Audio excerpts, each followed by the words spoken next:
하루 한 알이면 의사가 필요 없다는 유명한 속담의 주인공, 바로 사과인데요.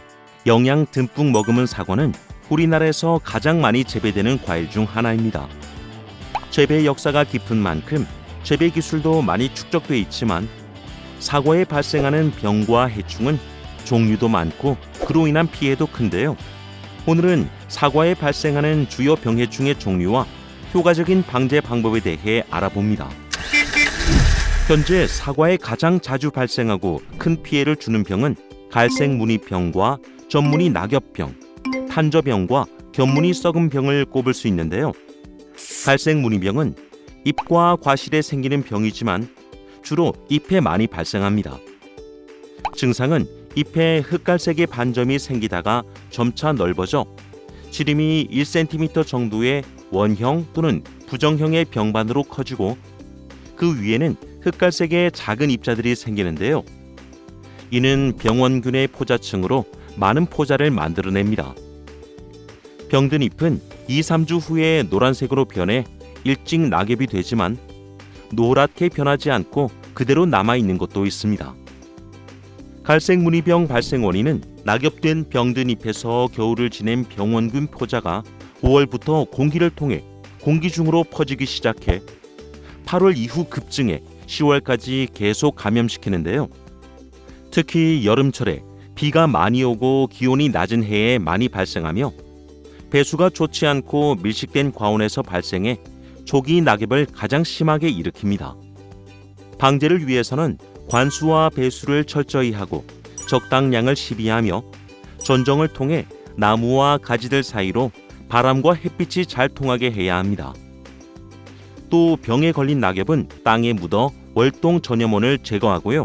작물 보호제를 이용한 방제는 6월 중순부터 8월까지 정기적으로 적용약제를 나무 안쪽까지 골고루 묻을 수 있게 충분히 살포해 줘야 합니다. 전무늬 낙엽병은 잎에 주로 발생하는데요. 그 중에서도 새로 나온 가지의 잎에 많이 발생합니다. 감염된 잎은 5월부터 잎에 2에서 3mm의 갈색 또는 암갈색의 반점이 생기기 시작해 시간이 갈수록 점점 커지고 병반이 회색으로 변하기도 합니다. 병의 원인이 되는 분생포자는 4월부터 10월까지 계속 공기 중으로 퍼지는데요. 전무늬 낙엽병은 여름에 고온 다습할 경우 발생이 특히 많고 질소 비료를 과다하게 사용할 때 그리고 배수와 통풍이 잘 되지 않는 과온에서 피해가 심합니다. 따라서 방제를 위해서는 정량의 질소 비료를 사용하고 여름 전정으로 바람과 햇빛이 잘 통하도록 관리해야 하는데요. 4월에서 5월에는 붉은별 무늬병, 그름과 동시에 방제하고 6월에서 8월에는 견무늬 썩은병, 갈색 무늬병과 동시에 방제하는 것이 효과적입니다. 과실에 갈색의 원형 반점을 만드는 이 병은 탄저병인데요. 초기에는 과실에 작은 반점이 생기다 일주일 후에는 2에서 3cm 정도로 커지고 병든 부위를 잘라보면 과심 방향으로 과육이 원뿔 모양으로 깊숙이 썩습니다. 과실 표면의 병반은 약간 움푹 들어가고 검은색의 작은 점들이 생기며 습도가 높을 때 점들 위에서 밝은 다몽색에서 주황색의 병원균 포자 덩이가 쌓이게 됩니다.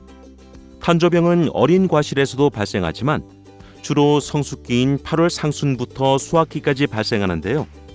발병 원인은 사과나무 가지의 상처 부위나 과실이 달렸던 곳 그리고 잎이 떨어진 부위로 균이 침입해 겨울을 지낸 뒤 5월부터 분생포자를 형성하며 비가 올 때 빗물에 의해 1차 전염이 이루어지고 과실에 포자가 침입해 발생합니다. 병든 과실은 따서 땅에 묻어야 합니다.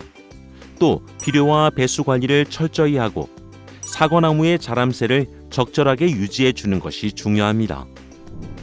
견무늬 썩은 병은 과실에 큰 피해를 주는 병인데요. 초기 증상은 껍질에 갈색의 작고 둥근 반점이 생기는데 이 반점의 주위가 붉게 착색돼 눈에 잘 띕니다. 병반이 커지면 둥근 띠 모양으로 태가 생기지만 띠 모양이 확실하지 않은 경우도 있고 과실이 썩으면서 색깔이 검게 변하는 것도 있습니다. 견무늬 썩은 병에 감염된 과실은 잘랐을 때 썩은 부위가 연한 갈색 또는 짙은 갈색으로 불규칙한데요. 이런 증상은 V자 모양으로 과신 부위로 썩어 들어가는 탄저병과 뚜렷하게 구별됩니다. 또한 견문이 썩은 병은 줄기에도 발병하는데요.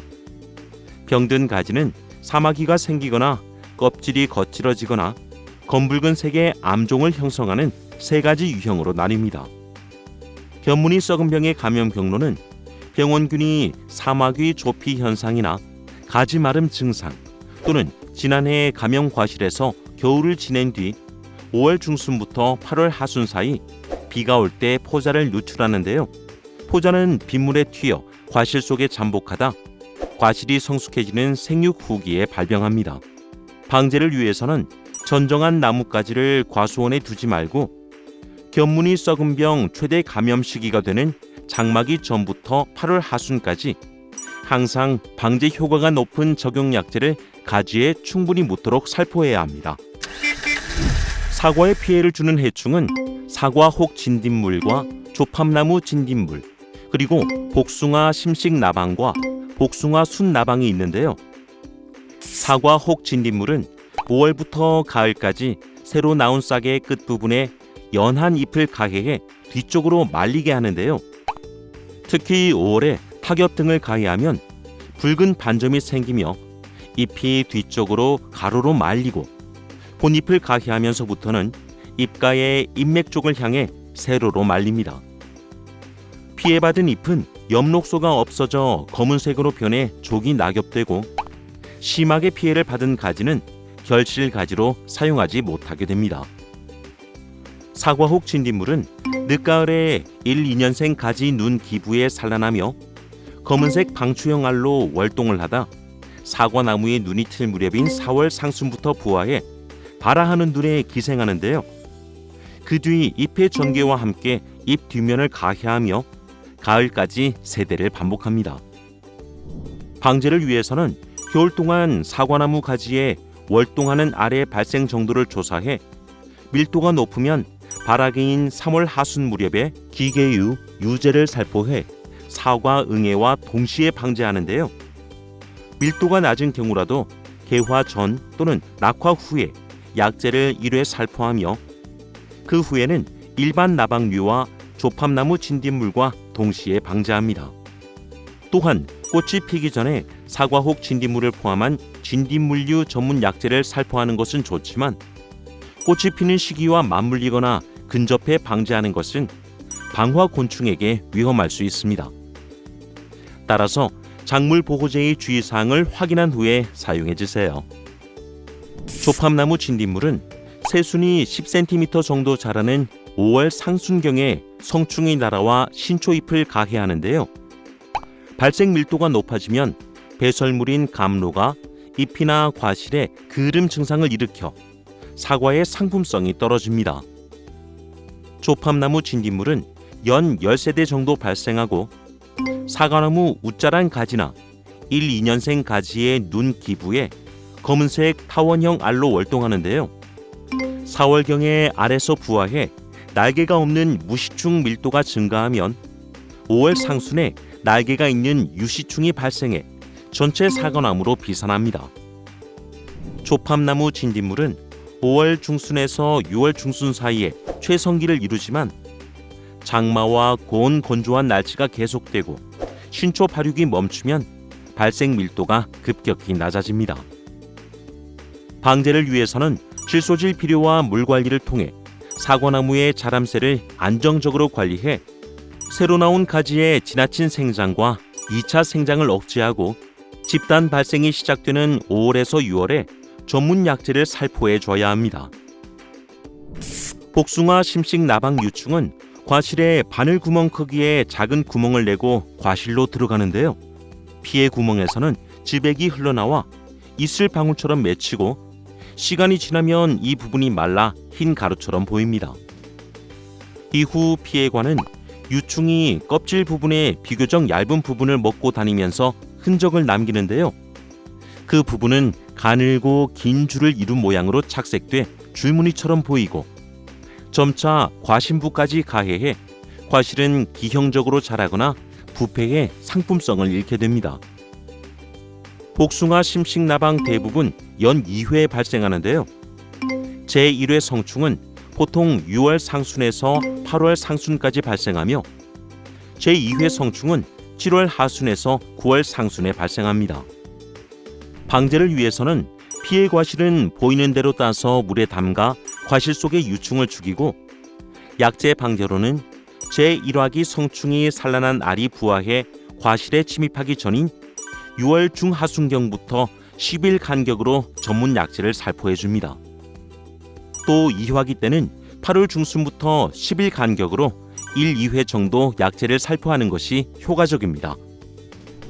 복숭아 순 나방은 이름처럼 봄에는 새로 나온 가지에 피해를 주고 후기에는 과실을 파먹고 내부로 들어가 가해하는데요. 유충은 어린 순과 어린 과실에 피해를 줍니다. 가해한 어린 순은 말라 시들고, 어린 과실의 경우 주로 꽃받침 부위에 피해를 주다 7월 이후에는 옆면 등을 가해합니다. 또 성숙한 과실의 경우에는 껍질 바로 아래 과육과 씨가 있는 곳까지 먹어치웁니다. 복숭아 순 나방은 피해 과실 밖으로 똥을 배출해 복숭아 심식 나방과 쉽게 구별할 수 있는데요. 나무 줄기의 거친 껍질 틈에서 노숙 유충으로 월동하는 복숭아 순 나방은 4월 중하순부터 성충이 돼 1년에 4, 5회 발생합니다.